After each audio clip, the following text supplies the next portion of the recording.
नमस्कार मित्रों, ऑपरेशन सिंदूर पूरा हो चुका है। हालांकि कहा जा रहा है कि अभी जारी है, लेकिन ऐसा लगता है कि अब आगे इसमें कुछ होना नहीं है। इस युद्ध के अवसर पर या युद्ध के बादल जब मंडरा रहे थे, तब मेरे मन में बार बार एक व्यक्ति की छवि उभर कर आ रही थी। मिसाइल मैन एपीजे कलाम की। उनका जन्म 1931 में रामेश्वरम में जैन उल अबिदीन के घर हुआ। इनके पिता का नाम जैन उल अबिदीन था और ये मौलवी थे उस छोटे से कस्बे में।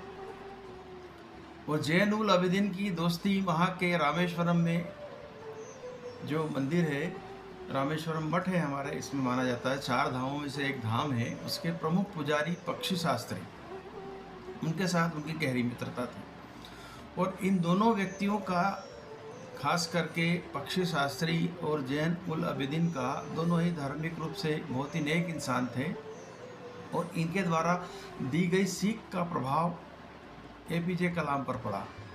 वे अपनी पुस्तक में कई बार स्मरण करते हैं। जब संकट से घिरे होते हैं, जब उन्हें कोई रास्ता नज़र नहीं आता है, तो वे पक्षी शास्त्री द्वारा दी गई सीख की चर्चा करते हैं, या अपने पिता द्वारा की दी गई सीख की, जिसमें जो कुरान में क्या कहा गया है, या किस तरह की एक जीवन जीना चाहिए, या कठिनाई के समय में कैसे आगे बढ़ना चाहिए, इसके बारे में भी बार बार जिक्र करते हैं।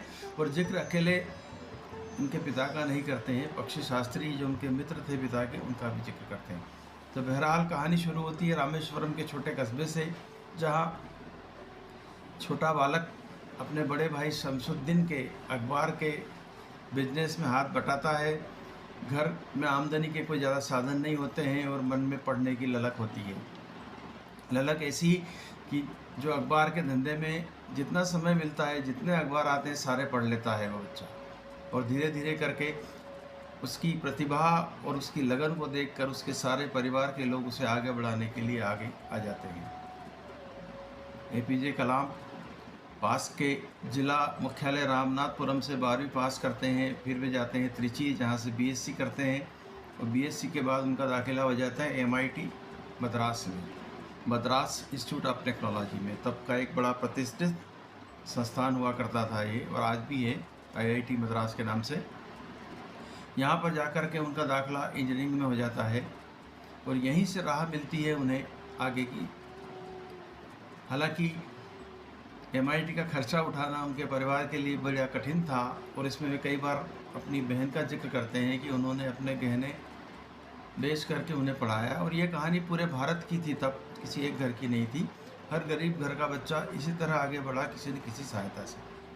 बहरहाल उन्होंने एमआईटी से इंजीनियरिंग करी, और उनका दाखिला HAL हिंदुस्तान एरोनॉटिक्स में हो गया। और यहाँ उन्होंने विमानिकी इंजीनियरिंग में डिग्री करी। इसके बाद शुरू होता है उनका आगे का सफ़र। 1959-58 की बात है, वे दिल्ली जाते हैं, जहाँ रक्षा मंत्रालय में वैज्ञानिक सहायक वैज्ञानिक का इंटरव्यू होता है। और उसके बाद देहरादून जाते हैं, जहाँ उन्हें एयरफोर्स में पायलट के लिए बुलाया जाता है। यहाँ भी इंटरव्यू होता है। कलाम का सपना था हवा में उड़ना और एक फाइटर पायलट बनना, लेकिन दुर्भाग्य से कुल 8 जगह होती है और इनका 9वां नंबर रहता है। इस तरह से कलाम वहाँ सिलेक्ट नहीं होते हैं।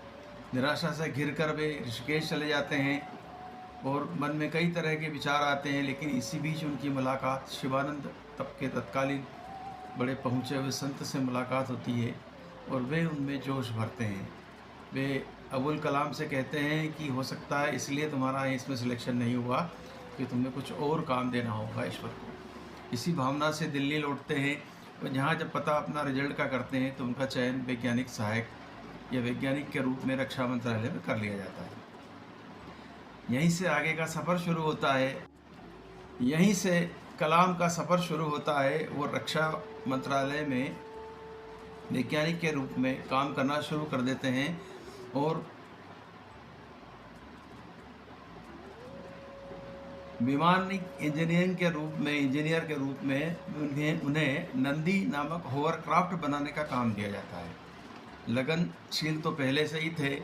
वे समय सीमा में नंदी को तैयार कर देते हैं और इसी बीच वहाँ आगमन होता है भारत सरकार के वैज्ञानिक रक्षा सलाहकार MKJ मेनन का।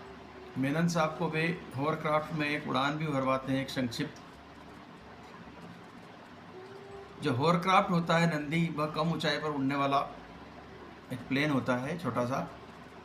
इसमें उड़ान भरने के बाद मेनन साहब खूब खुश होते हैं और कलाम को शाबाशी देकर वापस लौट जाते हैं। लेकिन मन ही मन मेनन द्वारा उनकी प्रतिभा को पहचान लिया जाता है और इसका जिक्र वे अंतरिक्ष अनुसंधान केंद्र के तब के मुखिया विक्रम साराभाई से करते हैं।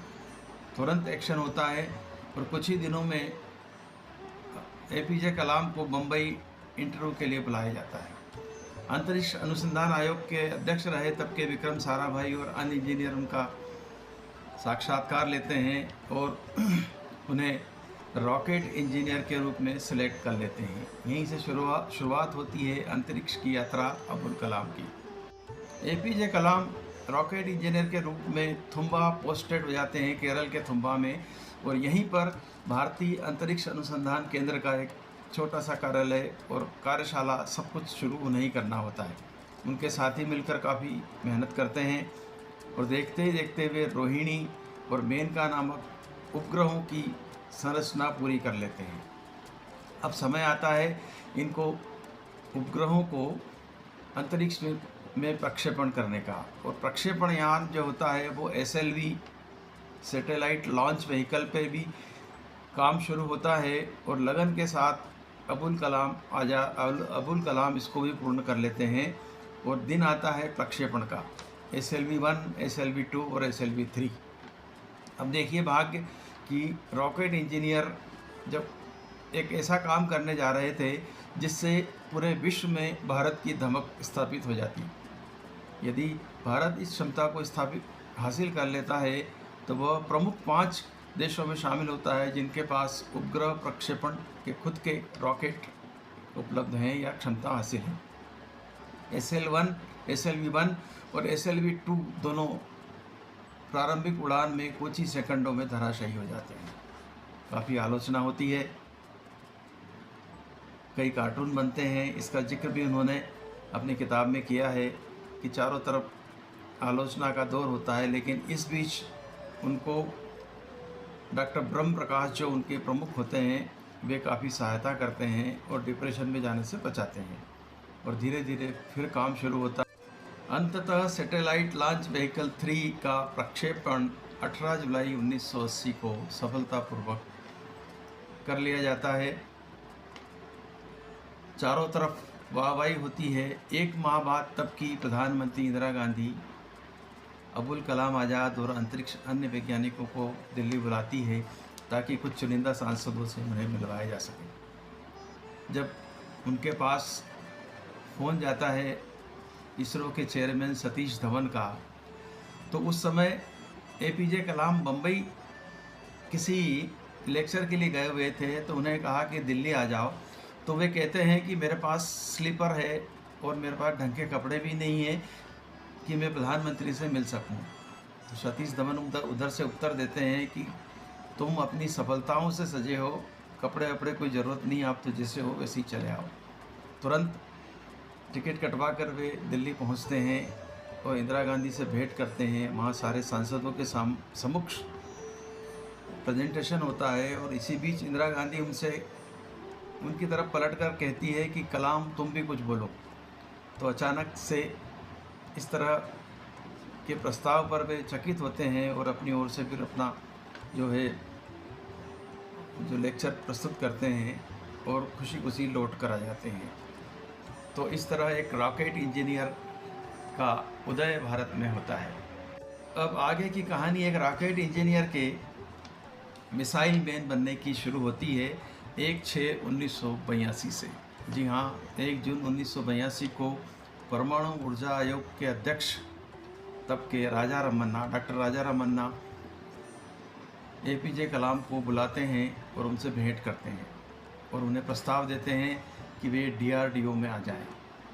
इसरो को छोड़ करके DRDO, जहाँ पर कि मिसाइलों और इनका परीक्षण और इनको बनाने की जो प्रयोगशालाएं थी उनको उनमें उस टीम में इनको शामिल करना एज ए डायरेक्टर शामिल करना चाहते थे डॉक्टर राजा रमन्ना, और उनसे प्रस्ताव रखते हैं। प्रस्ताव को एपीजे कलाम मान लेते हैं, लेकिन समस्या ये रहती कि इसरो के जो चेयरमैन होते हैं सतीश धवन, क्या वे उनको छोड़ेंगे डीआरडीओ में जाने के लिए, क्योंकि इसरो में भी बहुत सारे काम अभी होना शेष थे। लेकिन कुल मिलाकर सतीश धवन मान जाते हैं और कहते हैं कि तुम चले जाओ। लेकिन इस बीच कुछ खींचातानी शुरू हो जाती दो विभागों की। डीआरडीओ में अंततः उनका जाना तब तय होता है जब तब के रक्षा मंत्री आर वेंकटरमन, जो बाद में भारत के राष्ट्रपति बने, उनका हस्तक्षेप होता है और अंततः डीआरडीओ में एपीजे कलाम ज्वाइन कर लेते हैं। यहीं से शुरू होती है मिसाइल मैन की मिसाइल निर्माण की यात्रा। और यहाँ पर जैसे ही वे अपनी टीम बनाते हैं एयरफोर्स के एयर वाइस मार्शल के साथ और अन्य इंजीनियरों के साथ, तो वे बड़ा इसमें विस्तार से विवरण देते हैं अग्नि की उड़ान में कि किस तरह से उन्होंने काम शुरू किया। और सबसे पहले उन्होंने पृथ्वी और त्रिशूल मिसाइलों और आकाश मिसाइल पर काम शुरू किया। ये मिसाइलें वे बना ही रहे थे कि इस बीच संपूर्ण भारतवर्ष के जो बड़े बड़े नेता थे या कर्णधार थे, वे इनकी प्रगति बराबर उनसे लेते रहते थे। उन्होंने बताया कि एक बार तब की प्रधानमंत्री श्रीमती इंदिरा गांधी भी उनके डीआरडीओ के केंद्र में विजिट पर आई और उनके सारे काम को देखा और उनसे पूछा कि कलाम कब तक पृथ्वी रक्षा में उसको सेना को सौंप दोगे आप बनाकर पृथ्वी मिसाइल। तो कलाम साहब ने कहा कि बस 2-3 साल लगेंगे मैडम, और वे मुस्कुराकर चली गई।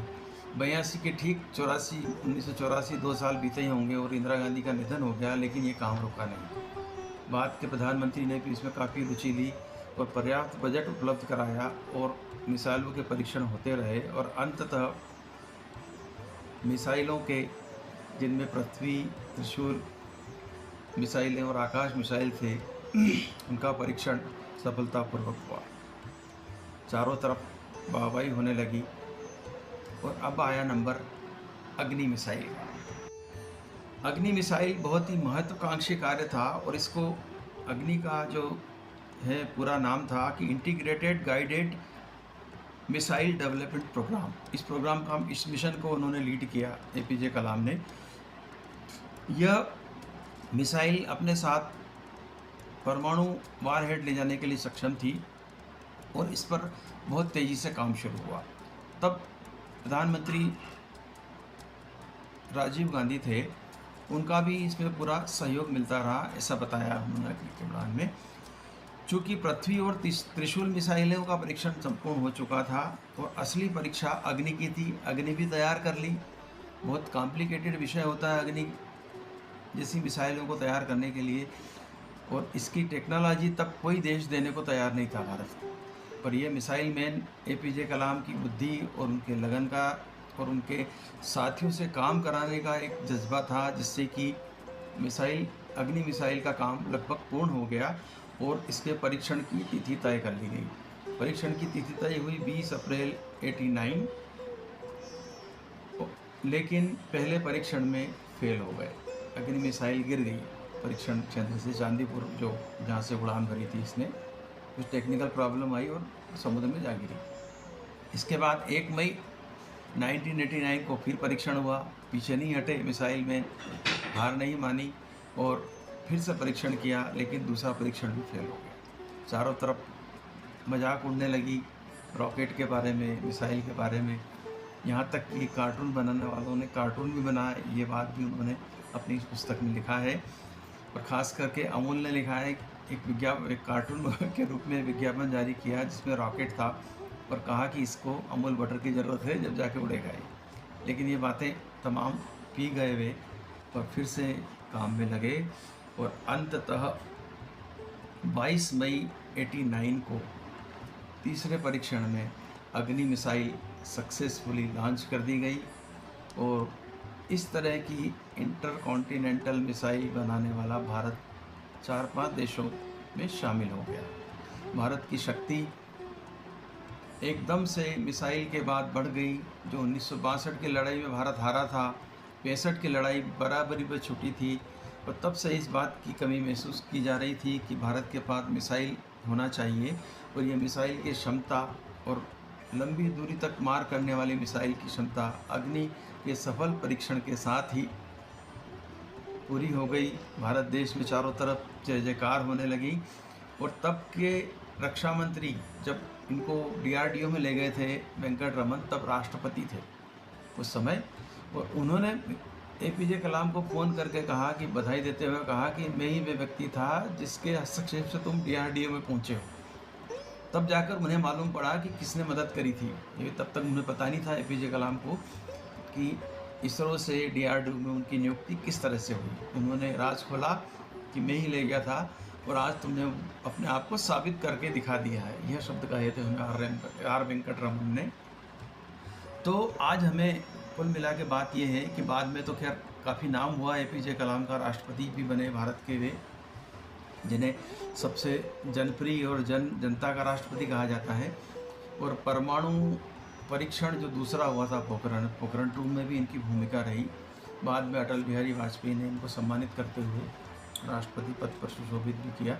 लेकिन हमें यह नहीं भूलना चाहिए कि शुरुआती दौर में जिन लोगों ने मिसाइल टेक्नोलॉजी को आगे बढ़ाने में योगदान दिया, उनमें प्रधानमंत्री इंदिरा गांधी, राजीव गांधी भी शामिल रहे हैं। और बिना इनकी मदद के एक इंजीनियर, कोई भी इंजीनियर काम नहीं कर सकता है। और साथ ही APJ कलाम को भी सलाम करना चाहिए इस वक्त में। जब आज हम ब्रह्मोस मैक 5 बनाने जा रहे हैं, ब्रह्मोस भी कहीं न कहीं ये मान के चलिए कि मिसाइल टेक्नोलॉजी जब हम अग्नि तक पहुँचे तो बाद में ब्रह्मोस तक भी पहुँचे हैं। लेकिन शुरुआत में तो जिन्होंने काम किया APJ कलाम का, उनके प्रति कृतज्ञ होना इस राष्ट्र का कर्तव्य है, और उनको नमन करना चाहिए। निश्चित रूप से उनके कार्यों के कारण ही आज भारत नारक्षा के मामले में सक्षम हुआ है। आज बस इतना ही। नमस्कार। हरिशंकर शर्मा।